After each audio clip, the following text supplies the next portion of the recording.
જુનાગઢના રસૂલ ખાન નવાબને જેને નવાડી દીધો ઈ સોનભાઈમાં સરાકડિયાના નેહડે અમીર બાપુ બહુ આવે. એક દી બે દી ત્રણ દી મહિનો દોઢ બબે મહિના સુધી મોડ મઢડાથી ને લોકો આઈબાની સેવા કરે અને એમાં 6 મહિના વી ગયા એટલે મઢડાથી સમાચાર આવ્યા કે આપા અમીરને કહો મઢડા પાછા વી આવે. 700 વીઘાનો ગ્રાહદાર ચારણો મઢડાના પાદરમાં અને અમીર બાપુ જ્યારે નીકળ્યા ત્યારે સોનબાઈ માના પગમાં માથું મૂકી અને રહ રાહુડ રોવા મંડાણા માં ખરાકડિયાનો લેહડો મૂકો નથી ગમતો પણ હવે મારો સમય નથી એટલે મારે જવું પડે. ખરાકડિયાના લેહડે આપા અમીરને રોતા જોયા ને તેથી ખરાકડિયા વાળી રાણા ગીડની ફોનબાઈ માથે હાથ મૂકીને એટલું કીધું હતું કે આપા અમીર હવે તારે ખરાકડિયા નહીં આવવું પડે. શું કામ? તારે ને અને 5 દીકરીમાંથી સૌથી નાની દીકરીનું નામ સોનબાઈ પાડ મઢડાના પાદરમાં હો હુરત જો હામટા ન ઉગાડું તો હું રાણા ગીરણની સોનબાઈ નો કહેવો. એક હુરતનું અજવાળું થાય અને દુનિયા આખી આમ જળલાટી મારવા માંડે પણ મઢડાના પાદરમાં હો હુરત હામટા ઉગાડી દઉં રાણા ગીરણની સોનબાઈ બોલું છું. 5 દીકરી સૌથી નાની દીકરી નામ સોનબાઈ પાડ અને ત્યાર પછી હરાકડિયા સોનબાઈ બાના આશીર્વાદ લાગ્યા પછી એનું કોઈ સાક્ષી પૂરે છે પશુ ઘરેણા પાળવા અમારો વળતો ગીર વિસ્તાર ખરા કડીએથી હોન આયા સમાધિ લીધી આયમાં અને આ બાજુ ભગવતી સોનબાઈ માનો જન્મ થયો અને સૌથી નાની દીકરી એટલે સોનબાઈ માનું નામ સૌથી નાના મોટા બેન સુમનબાઈ બેન એ આજ જે તમે મઢડા જાઓ અને વંથલી વટીને જે માણેકવાડા ગામ આવે છે માણેકવાડા હતા અને એ 5 દીકરી સૌથી નાની એટલે હોનબાઈ નામ પાડ્યું અને એના દુહા કવિએ કીધા કે હિમાલય જેવો જેનો બાપ હોય ગંગા જેવી જેની પવિત્ર જનેતા હોય હમીર હયો હેમાળો અને ગંગા રાણલ ગણાય તો એની દીકરીઓ કેવી હોય એ તો ભેળિયા વાળી ભણાય અમારી સમર્થ માતુ સોનબાઈ તો 9 લાખ લુગડિયાળી જોઈ બીજી હોય એ ભગવતી સોનબાઈ માના જીવનની વાતો સોનબાઈ માનો આ 95મો જન્મદિવસ સાહેબ હજી તમે જુઓ તો આપણને એમ લાગે કે આ આઈમાં અત્યારે હોત તો આ સોનબાઈ હજી હોત તો પણ સમયનું કામ કરે છે. ઘણા માણાને હું કહું છું એવી અંધશ્રદ્ધા ક્યારે ન રાખતા કે તમારે કાંઈક નાનું એવું દવાખાનું આવે તમે માનતા કરી લ્યો કે હે સોનબાઈમાં અમને આ કદાચ ન મટે તમને એવું થાય કે મારી સોનબાઈ મેં મટાડ્યું નથી. ખોટી વાત છે. આ વિશ્વાસ રાખજો ક્યારે શંકા ન કરતા. મઢડાના પાદરમાં એક અસવાડે રહેવા વાળો વાલ્મ વાળો અને એના દીકરા ઘરેથી દીકરી તો ને ડિલિવરીનો કેસ પ્રસૂતિની પીડા અને સોનબાઈ માને રાતે 12 વાગે કોકે કીધું કે માં આપણા વાલ્મીકી છે આપણા ગામના પસવાડે રહેવા વાળો એની દીકરીને એના દીકરાની વહુને પ્રસૂતિની પીડા છે. સોનબાઈ માં એવું નથી કીધું કે દવાખાને નથી જવું મઢડા વાળી બેઠું છું મુજાતાને ગડગડતી દોટ કાઢી અને સાજી ઝૂંપડામાં જઈ અને વાલ્મીકીની ઢોલ વગાડવા વાળા વાલ્મીકીની દીકરાની વહુને આમ તેડી લીધી સોનબાઈ માં જીપ ગાડી હતી મરડામાં એ વખતે, અને જીપમાં મૂકી અને હોનભાઈ મેં કીધું હાલો હારે આવું છું, કેશોદ લઈ લ્યો જીપ, જોગભાઈ આબરૂ નહીં જવા દે.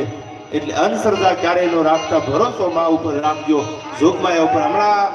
વિડીયો એક વાયરલ થયો તો ગઢવી સાહેબ, થોડા દિવસો પહેલા એક ભૂવો ધૂણતા ધૂણતા એવું બોલે છે કે પેપર કોરું મૂકીને વહી આવજો, કંકુથી લખી દેવાનું શું. આવી નવરાય માતાજીને હોય ભાઈ પેપર કોરા મૂકો ને કંકુથી લખી દે. આ ક્લાસ જ કરવા કોઈ ન જાય, ભણવા જ ન જાય, એમના બધા પેપર કોરા મૂકીને ભણાવતા આવે માતાજીને. પણ ભણવું પડે, મહેનત કરવી પડે, અને પછી ભગવતીને દીવો કરી અને જેને આપણે માનતા હોય સોનબાઈને પ્રાર્થના કરીને જાય કે હવે માં તું અમારી લાજ રાખજે, તો તમારી આરે જોગમાય આવવાની છે, એમના માં નથી હાલવાની. પણ મને ગમે છે એટલા માટે ખબરવંતી એક બે વાતો કરવી છે ભાઈ આપણે. શું કહે છે? આજ પૂછું તારે પાળ્યા રે તારા દિલડા કેરી વાત રે, તારા રૂદિયા કેરી વાત.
રૂડું નથી લગાડતો,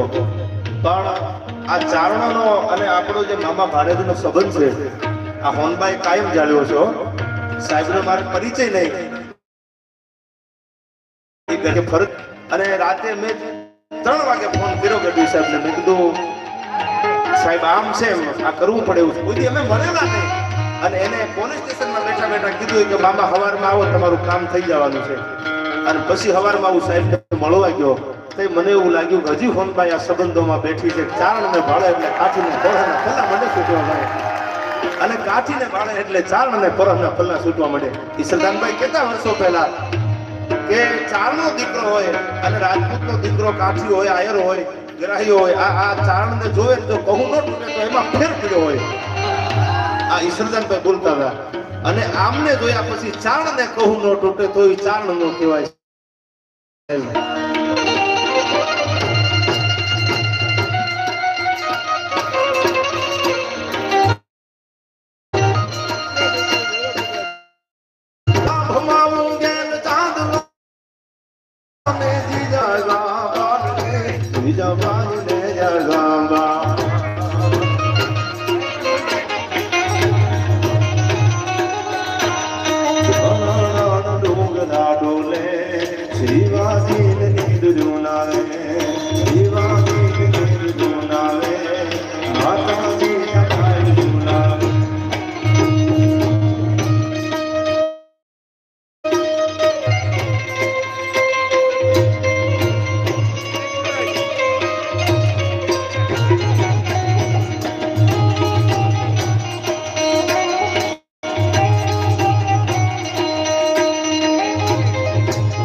મોઢની વાત રે શ્રી રામ લક્ષ્મણની વાત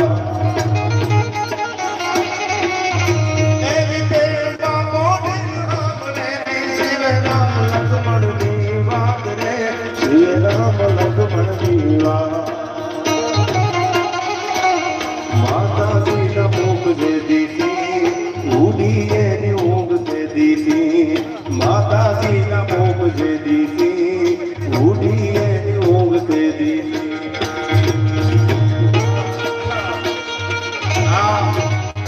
આલડું આખું શિવાજી તો મહારાષ્ટ્રના હતા પણ ચોટીલાના વાણિયા એની કદર કરી લીધી અને ઈ આલડું આપણો બેગાડી ઝવેરચંદ લખે છે સાહેબ પણ જેને જનેતાના ઉદરમાં પોતાના આલડે આલડે જેને સંસ્કાર પાયા હોય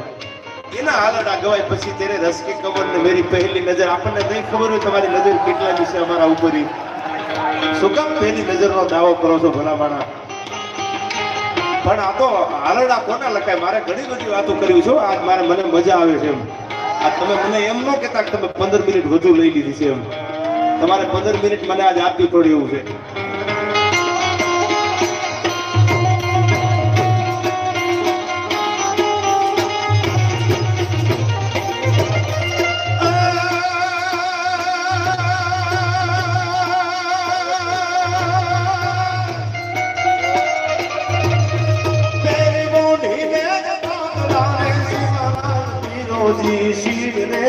शिवलाल पीरोजी श्री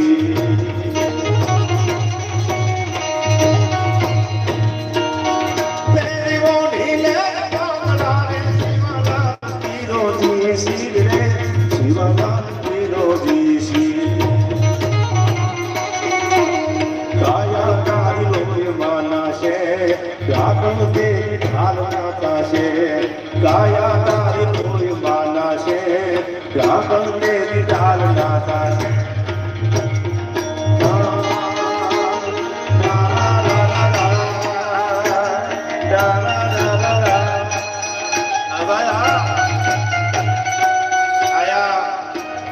મને લાવવા માટે ઘણી મહેનત કરી અમારા નારુભાઈ જામ મને ફોન કર્યો મેં સોનમબીજની તારીખ લઈ લીધેલી હતી પણ નારુભાઈનો અને બીજા બધાય તમે જે મને હૃદયના ભાવથી સાંભળો છો આ કલાકાર બની નથી આવ્યો મેં ફોન ઉપર કીધું હતું અને અટાણે પણ આ બધા બેઠા છે એને કહી દઉં છું કે આ સોનમબીજના હું સોનબાઈ માના અને તમારા ચારણોના આશીર્વાદ લેવા માટે આવ્યો છું બીજું કાંઈ નથી જોતું મારે મને ખાલી આશીર્વાદ આપી દો બાકી રાણો રાણાની રીતે ભાઈ ભરોસો છે મારી મા ઉપર લાખ વાતે કોઈ નથી જવાની ભાઈ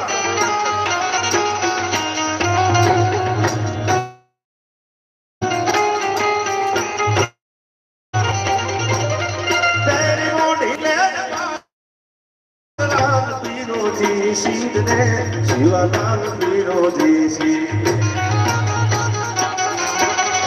आया तारी लोय माना से व्यागम दे ढाल नाता से काया तारी लोय माना से व्यागम दे ढाल नाता से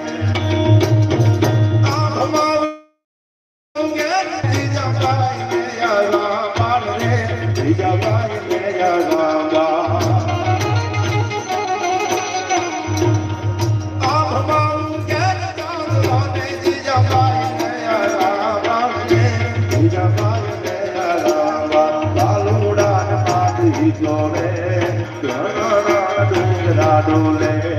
शिवाजी ने नींद रुनावे